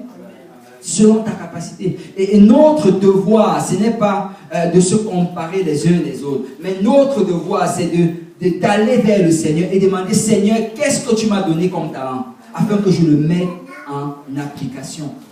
Je veux le mettre au service de ton église. Et parce que chacun d'entre nous, nous avons un don particulier. Amen. Et on dit ici, donc, il a donné à un 5, à l'autre 3, et au troisième, il a donné 1. 2, pardon, il a donné 2 au deuxième, au troisième, il a donné 1. Et on dit que quand il est parti, celui qui avait 5, il est allé travailler et il a multiplié cela. Il en a eu 10. Le deuxième qui avait 2, il est allé travailler et il a multiplié, il en a eu 4. Mais le troisième qui avait un seul, il a pris ce talent, il est allé chez lui, il a creusé la terre et il a mis son talent dans la terre. Je ne sais pas, mais je ne sais pas si on le fait aussi, mais je sais que dans mon pays, il y a certaines personnes qui enterrent leur argent dans leur chambre. Il y a des gens, il y a des gens qui se reconnaissent un peu là. Il y a des gens qui enterrent leur argent, donc peut-être c'est un Africain. On dit qu'il allait enterrer son argent. Et on dit, longtemps après, le maître des serviteurs revint et leur fit rendre des comptes. Si tu peux continuer, maintenant, Justine, verset 20. Celui qui avait reçu les 5 talents s'approcha en apportant 5 autres talents. Et il dit, Seigneur, tu m'as remis 5 talents, voici j'en ai gagné 5 autres. Son maître lui dit, c'est bien, bon et fidèle serviteur. Tu as été fidèle en peu de choses, je te confierai beaucoup. Entre dans la joie de ton maître. Celui qui avait reçu les 2 talents s'approchait aussi et il dit, Seigneur, tu m'as remis 2 talents, voici j'en ai gagné 2 autres. Son maître lui dit, c'est bien, bon et fidèle serviteur, tu as été fidèle en peu de choses, je te confierai beaucoup. Entre dans la joie de ton maître. Amen. Et on nous dit que quand le maître revient, celui qui avait reçu 5 talents, il est venu, Maître, tu m'avais donné 5, voilà 10. J'ai doublé ce que tu m'as donné. Le Seigneur dit, bon et fidèle serviteur, entre dans la joie de ton maître. Tu étais fidèle en peu de choses, je vais t'en donner beaucoup. Et on dit que celui qui avait reçu 2 talents est aussi revenu. Voici 4. Et moi, vraiment, quand j'étudie ceci, je réalise que le Seigneur donne la même réponse à celui à qui il avait donné 5 talents qu'à celui qui avait donné 2 talents. Ça veut dire que le Seigneur ne va pas nous récompenser selon les habiletés qu'il nous avait données. Mais il va nous récompenser selon ce qu'on a fait des habiletés qu'il nous a données. Tu sais, peu importe l'habilité que le Seigneur t'a donnée, si tu travailles dans cela, si tu multiplies le talent, tu vas avoir la même récompense que quelqu'un qui avait beaucoup plus de talent que toi. Amen. Donc ne regardons pas cela comme si on était lésé. Oh, telle personne peut faire telle chose. Moi, je ne peux pas faire. Non, non, non. Écoute, cherche ce que le Seigneur t'a appelé à faire et travaille dans cela. Donne ton meilleur dans cela, multiplie-le, que ça aide dans l'avancement du royaume de Dieu. Et tu auras la même récompense que celui qui a travaillé dur avec ses multiples habiletés. Amen. Et il dit, bon et fidèle serviteur. Waouh. Et le Seigneur établit ici le critère sur lesquels nous allons être jugés. Parce que la Bible dit que l'Église va être jugée. Et ce n'est pas le jugement comme le jugement du monde. En fait, le jugement de l'Église, c'est pour savoir la récompense qu'on va nous donner. Peut-être certains d'entre vous connaissez l'histoire, mais il y avait un monsieur qui a servi le Seigneur pendant qu'il était sur cette terre. Et là, quand il est mort, il est monté au ciel. Et quand il arrive au ciel, bon, on l'ouvre la porte. Et là, un ange commence à l'emmener. Et il lui dit, viens dans la Nouvelle Jérusalem, je vais aller te montrer ta demeure. Et là, il est en train de marcher. Alors qu'il marche, la Bible dit que les rues sont pavées d'or. Et il y avait de l'or partout. Quand tu marches, les cailloux, c'est de l'or. Et les murs, il y a des perles. Il y a tout genre de perles. L'émeraude, le saphir. Et toutes ces choses magnifiques. Et la ville est très, très belle. Et alors qu'il marche, il voit de belles demeures et de belles maisons. Et quand ils avancent, chaque fois qu'il avance avec l'ange, il est en train d'espérer que, oh, j'espère qu'il va s'arrêter devant cette maison. Mais l'ange continue de marcher. Là, il continue à suivre l'ange. Après, l'ange tourne un coin. Et après, il dit, oh non, ça, c'est sûr que c'est ma maison. J'avais rêvé de ça. Là, l'ange continue à marcher. Et là, après, ils tournent, ils arrivent dans un dead end. Je ne sais pas comment on dit dead end en français, en bon français. Ouais, c'est ça. Anyway. Donc, il arrive donc à un dead end. Et quand il arrive là, il marche jusqu'au fond de la rue. Et là, il se trouve devant une maison en carton, sur le coin de la rue. Et je ne sais pas, peut-être vous le connaissez. Dans mon pays, les gardiens, ceux qui gardent souvent les maisons, ils font des petites maisons en carton là, sur le port de la porte. Donc là, il arrive devant la maison en carton, sur le port de la porte. Bon, l'ange lui dit, voilà ta demeure. Et là, l'homme regarde l'ange. Il est choqué, il dit que, mais j'ai vu d'autres maisons là dehors. Comment tu me dis ça, c'est ma demeure? Il dit, mais non, non, non, pourquoi est-ce que vous me donnez cela? J'ai vu d'autres maisons, il y a beaucoup de maisons, certaines même semblent même inhabitées.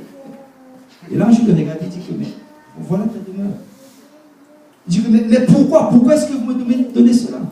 Et l'ange lui dit, mais écoute, c'est tout ce que tu nous as envoyé pour construire avec. Pendant que tu étais sur la terre, tu travaillais d'une manière cheap pour le Seigneur. Le matériel qu'on recevait, c'était un matériel cheap. On a construit avec ce monde. Parce que nous serons récompensés selon ce que nous avons investi. Amen. Donc investissons dans le Seigneur. Investissons notre temps. Investissons notre énergie. Investissons nos finances.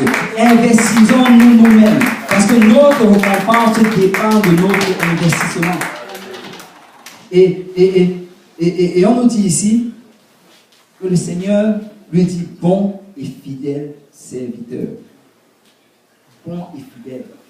Parce que notre fidélité, c'est ça qui va déterminer notre récompense. Mais regardez ceci. On dit, après avoir dit cela à ces deux hommes, regarde le verset 24, si tu peux continuer. Celui qui avait reçu un talent s'approcha ensuite et il dit, Seigneur, je savais que tu es un homme dur, qui moissonne où tu n'as pas semé et qui amasse où tu n'as pas vanné. J'ai eu peur et je suis allé cacher ton talent dans la terre. Voici, prends ce qui est à toi. Amen. Et ici on dit que celui qui avait reçu un seul talent. Et vous savez, souvent ça va arriver à celui qui a reçu un talent. Parce que très souvent, on pense que ok, si je n'ai pas beaucoup d'habilité, ben, je n'ai pas besoin d'être utilisé par le Seigneur. Oh, il y a d'autres personnes qui sont talentueuses, pourquoi on ne l'utilise pas? Vous savez, c'est souvent plus difficile de servir le Seigneur quand on pense qu'on n'a pas beaucoup de talent que quand on pense en avoir beaucoup.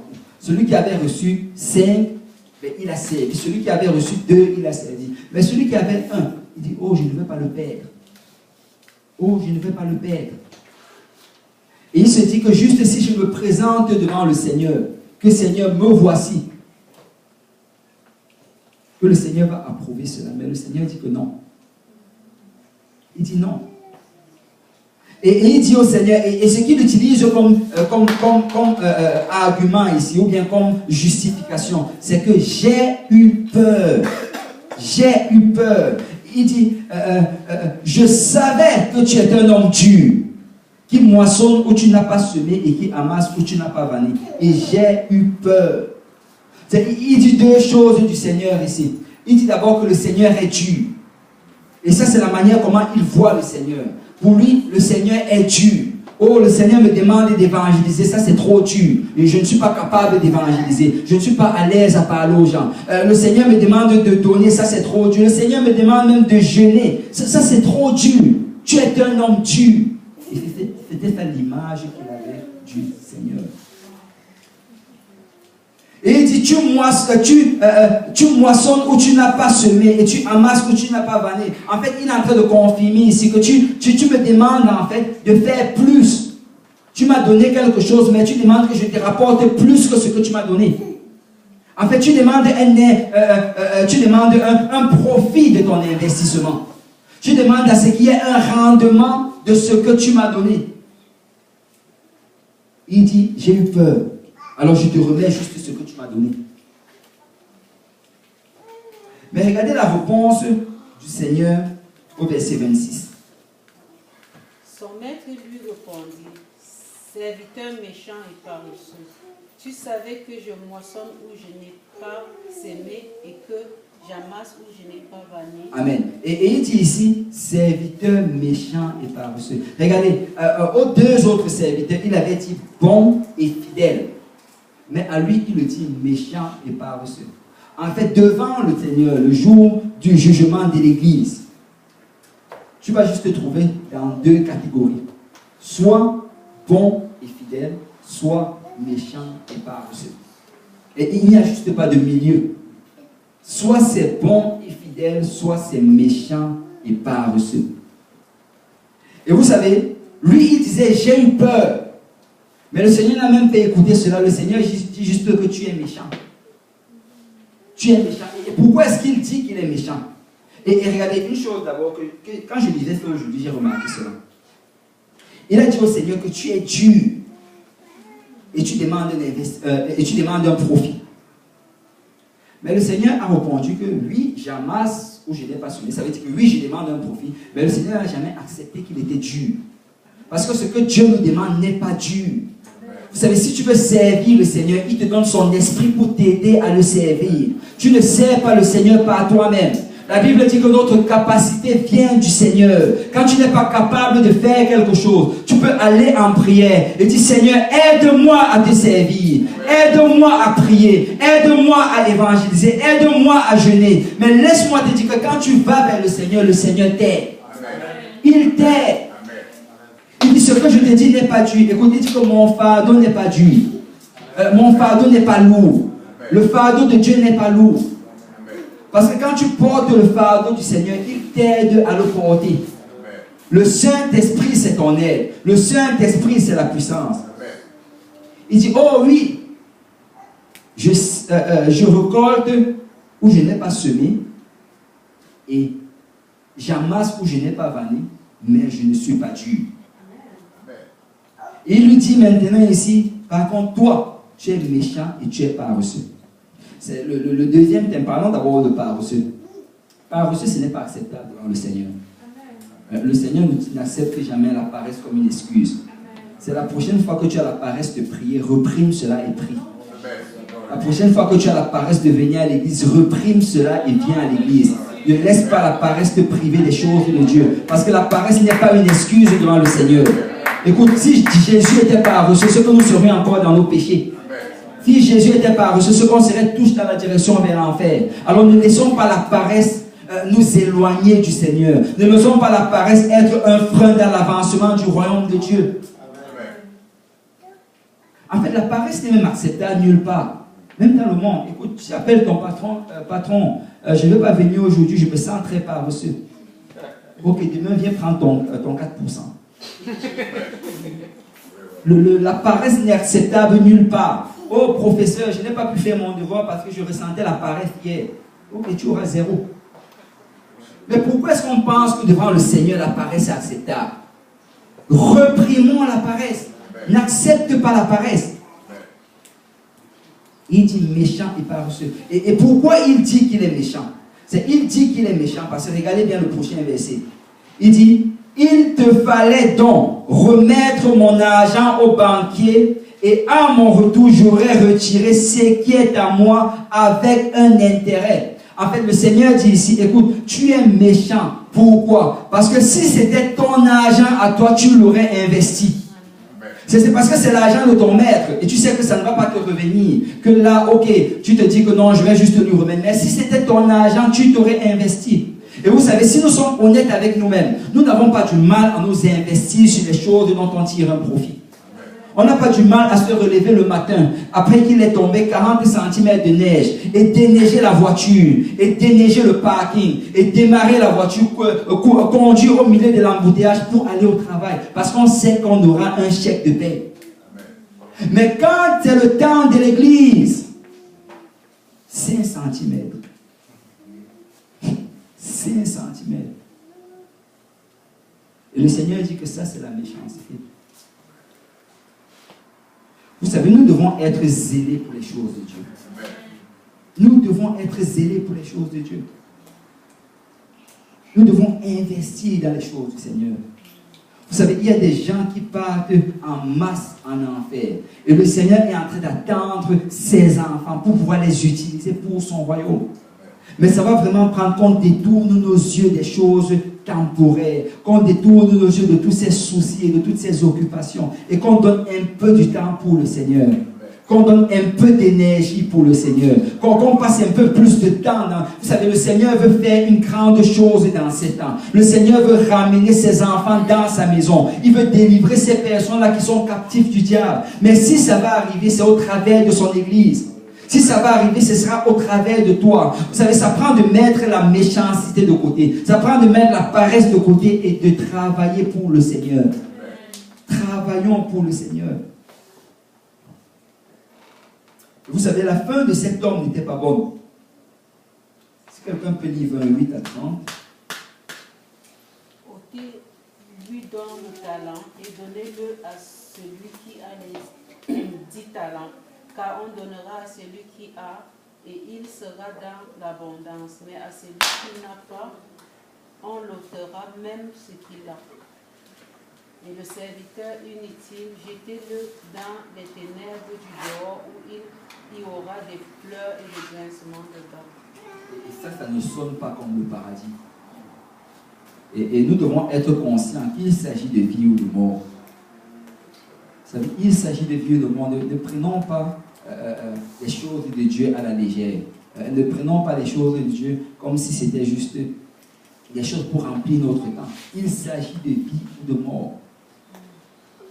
Et la Bible dit de travailler sur notre salut avec crainte et tremblement. De réaliser en fait que le diable, vous savez, le diable ne joue pas. Le diable ne blague pas. Le diable combat jour et nuit pour amener notre âme en enfer. Mais si nous allons être sauvés, c'est si nous allons nous accrocher au Seigneur. Et la question à la fin de cette parabole, c'est qu'est-ce que tu vas faire de tes talents? Qu'est-ce que tu vas faire de tes talents? Et moi, je vois plusieurs personnes talentueuses ici, avec beaucoup de talents. C'est la sagesse que Dieu t'a donnée. Ce n'est pas juste pour que tu puisses avoir un profit matériel de cela. La sagesse que Dieu t'a donnée, c'est pour l'utiliser pour son royaume également. Il faut donner 10% de ta sagesse au Seigneur. 10% de ton intelligence. 10% de ton temps, 10% de ton argent, 10% de tes efforts. En fait, la dîme s'applique sur tout aspect de notre vie. N'utilisons pas juste notre intelligence pour grandir dans la société, mais utilisons également cela pour les choses du Seigneur. Amen. Alléluia, gloire au Seigneur.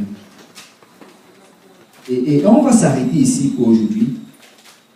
Et on va pouvoir continuer la prochaine fois. Et je ne sais pas s'il y a des questions.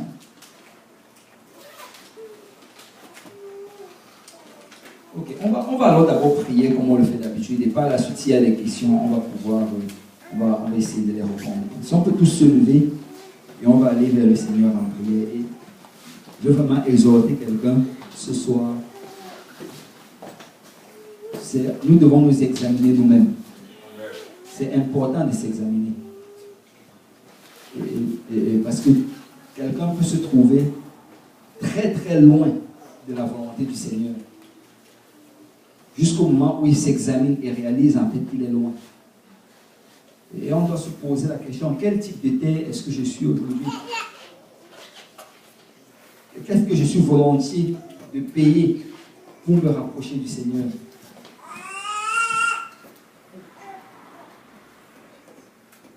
Est-ce que je vais investir mes talents? Les talents que le Seigneur m'a donnés pour son royaume. Comment est-ce que je peux le faire? On peut lever nos voix vers le Seigneur. Seigneur Dieu Tout-Puissant, merci Papa pour ton amour et pour ta grâce. Merci Seigneur pour ce temps qu'on a passé dans ta présence. Merci pour ta parole qui est vérité. Merci Seigneur pour la puissance Seigneur de ta parole Papa. Alors Seigneur que tu nous as parlé aujourd'hui et que tu as dressé nos vies. Tu as pointé Seigneur sur ces choses Papa que tu veux qu'on mette Seigneur en ordre. Père, nous savons, Papa, que tu ne nous demandes jamais quelque chose sans nous donner l'habilité de le faire.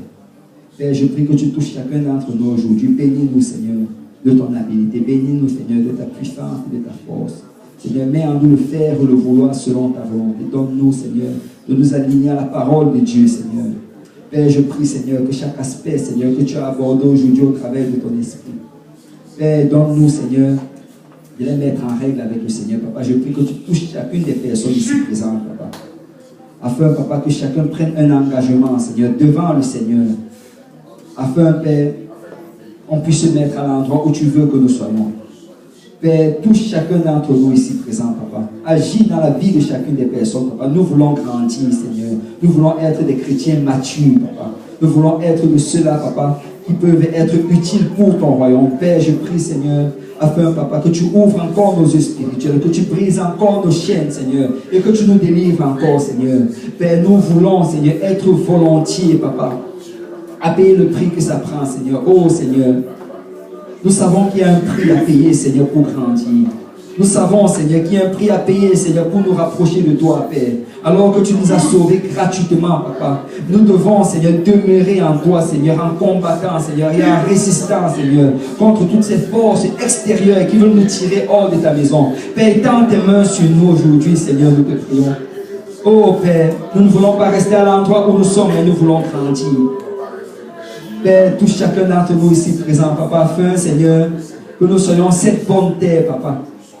Cette terre, Seigneur, qui permet à la semence d'être absorbée.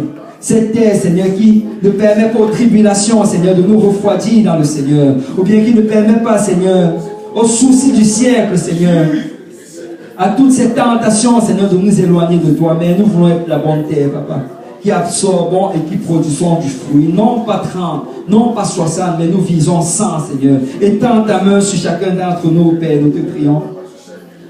Père, je prie, Seigneur, afin que nous utilisons nos talents pour ton royaume, Papa.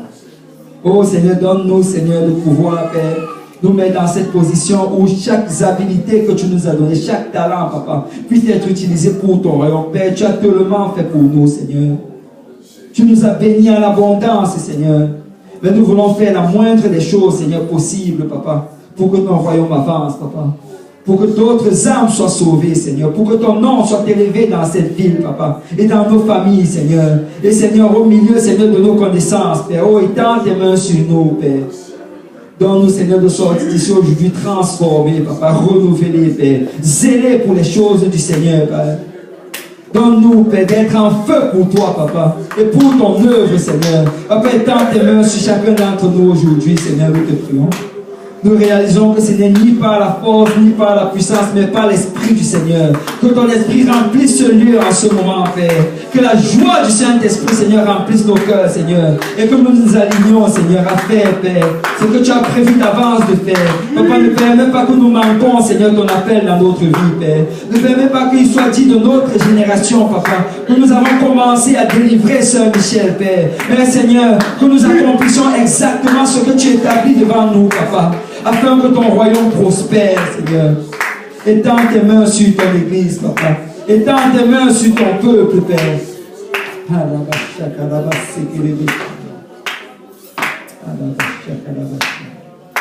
Oui, Seigneur, je remets, Seigneur, chacun d'entre nous entre tes mains, Papa. Père, garde-nous sur le chemin du retour, Papa, jusqu'à la prochaine fois qu'on va se revoir. Mais Seigneur, bénis ce repas, bénis les mains qui les ont préparés, Seigneur. Donne-nous de le manger, Seigneur, avec joie et avec paix. Et que ton nom soit toujours glorifié. C'est au nom de Jésus que nous avons prié. Si quelqu'un peut dire au nom de Jésus. Au nom de Jésus. Alléluia. Si on peut battre nos mains pour le Seigneur. Merci, Seigneur.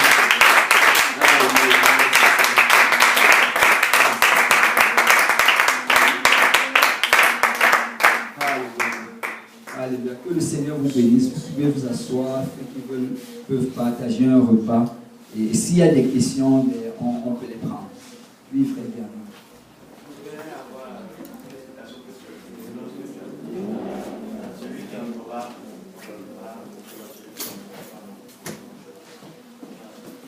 En fait, celui qui a, c'est parce qu'il a cherché à voir. Si quelqu'un cherche et il commence à voir, le Seigneur va donner l'avantage. L'exemple que je peux utiliser, par exemple, c'est la parole de Dieu. C'est quand quelqu'un prend sa parole et qu'il commence à l'étudier. Il va commencer à l'étudier, il y a beaucoup de choses qu'il ne va pas comprendre. Il y a certaines choses qu'il va saisir, il y a d'autres choses qu'il aura du mal à saisir. Et s'il continue à chercher, il commence à voir un peu. À un moment, le Seigneur va commencer à déverser, il va lui donner en abondance. Il va rentrer dans cette dimension d'abondance.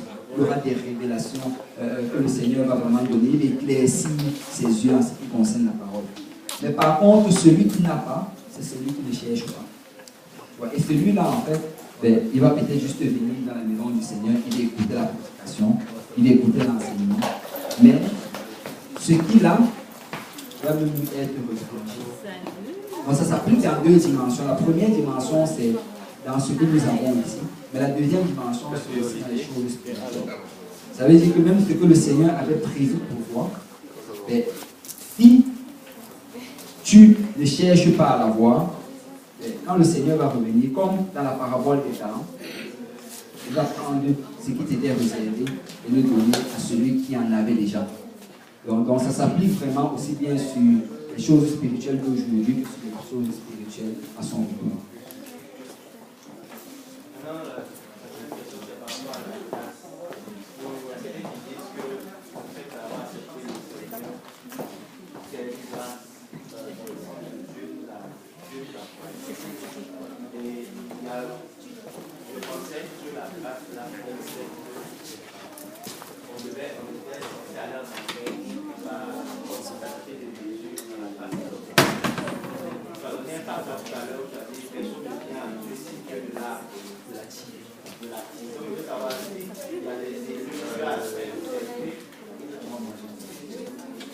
En fait, voilà ce que ça signifie.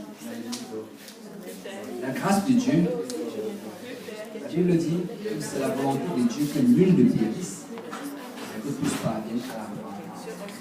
Ça veut dire que la grâce, elle a été donnée. La grâce, en fait, elle a été donnée le jour au temps de Jésus. Quand Christ est mort à la croix et qu'il est ressuscité, il a donné la grâce de Dieu au monde. Donc, elle est disponible.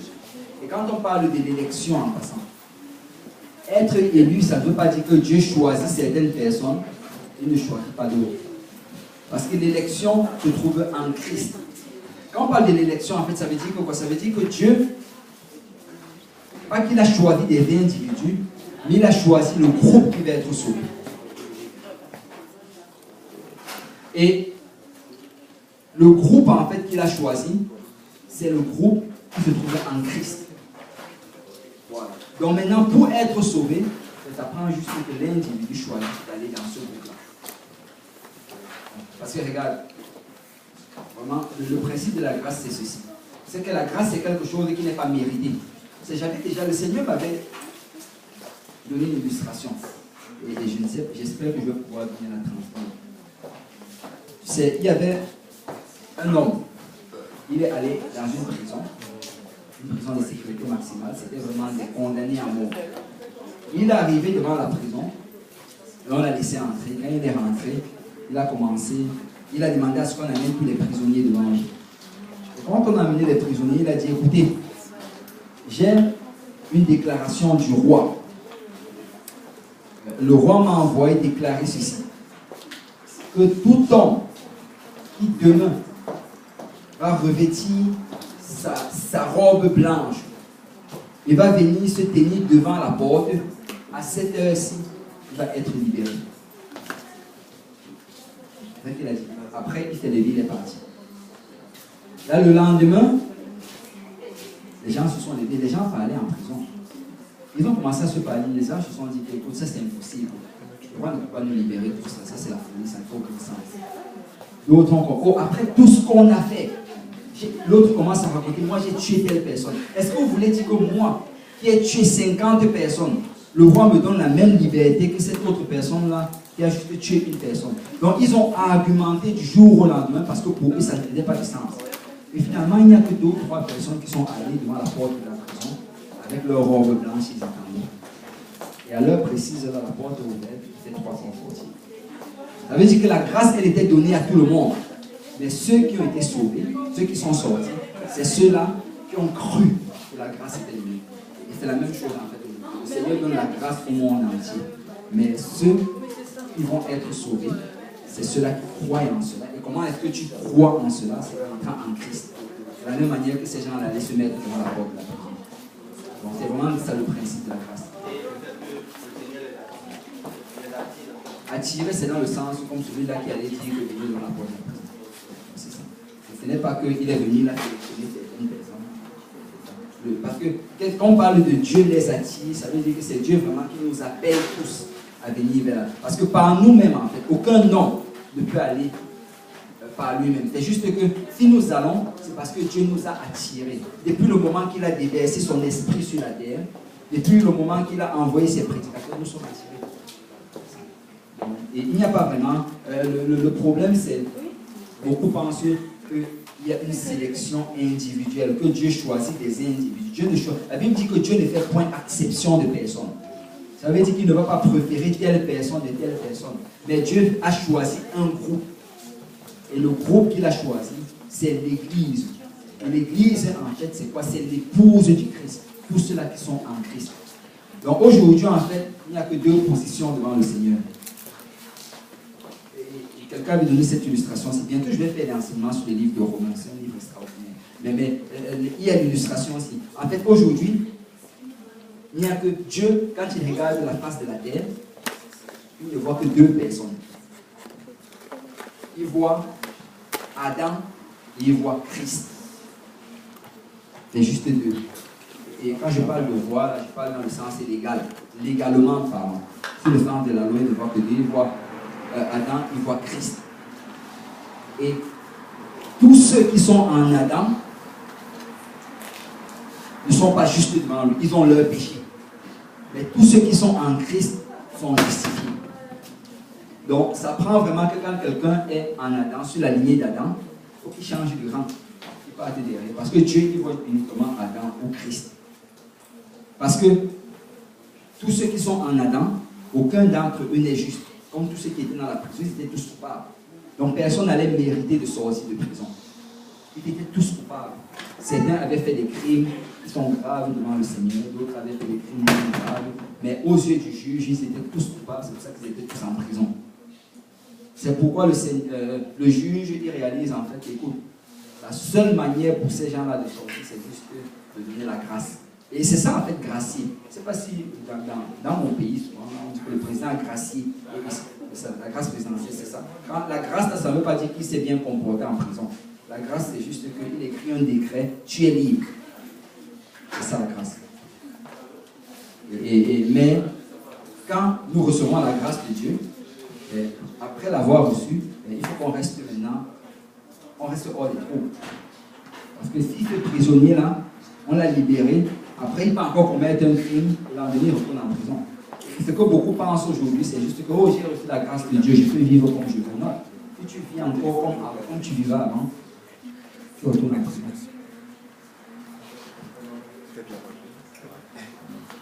Oui, Frère John. Je vais revenir sur une question où Jésus demandait à Nicodème, en vérité, en vérité, je te le dis, si quelqu'un ne vient d'eau et l'esprit ne vient pas. Est-ce qu'à ce moment-là, Jésus voulait dire à Nicodème de se faire baptiser, ou bien qu'est-ce qu'il voulait au juste lui dire? Parce que normalement, Jésus-Christ devait mourir d'abord et être enseveli et ressusciter et partir avant que le baptême, avant la naissance de l'Église et après maintenant le baptême en son nom et avant que l'Esprit de Dieu ne le. Mais s'il le dit à ce moment-là, est-ce qu'il voulait lui dire directement de se faire baptiser ou pas? Non, il est en train d'établir le principe. Parce qu'en ce temps-là, il n'y avait pas encore de baptême au nom de Jésus. Personne n'avait reçu le Saint-Esprit, même pas ses disciples. Parce que comme tu le dis, il fallait d'abord que Christ soit glorifié. Le Saint-Esprit allait être donné uniquement après la mort, l'ensevelissement et la résurrection de Christ. Il fallait d'abord que Christ soit glorifié. Donc, en ce moment, c'était impossible de le recevoir. Donc, ce que le Seigneur était en train de faire, c'est qu'il était en train d'enseigner le principe. Soit dans la parole de Dieu, dans les livres des évangiles, on te dit que Jésus allait ici et là prêchant l'évangile. En fait, il est en train de donner la bonne nouvelle. Il est en train de dire ce que ça va prendre, mais il n'était pas encore, ce n'était pas encore le temps. Mais il pouvait déjà le dire parce que ces gens-là allaient voir le temps. Il était déjà dans ses... Parce que Jésus n'a fait ministère que pendant 3 ans et demi. Donc ces gens-là allaient avoir accès à cela. Et il y a même de ces érudits de la Bible, de ces historiens qui disent que Nicodème a obéi à l'évangile plus tard. Ce n'est pas dans la Bible, mais il y a des historiens qui le disent. Mais quand le Seigneur le lui disait là présentement, ce n'était pas encore accessible. Il établissait le principe.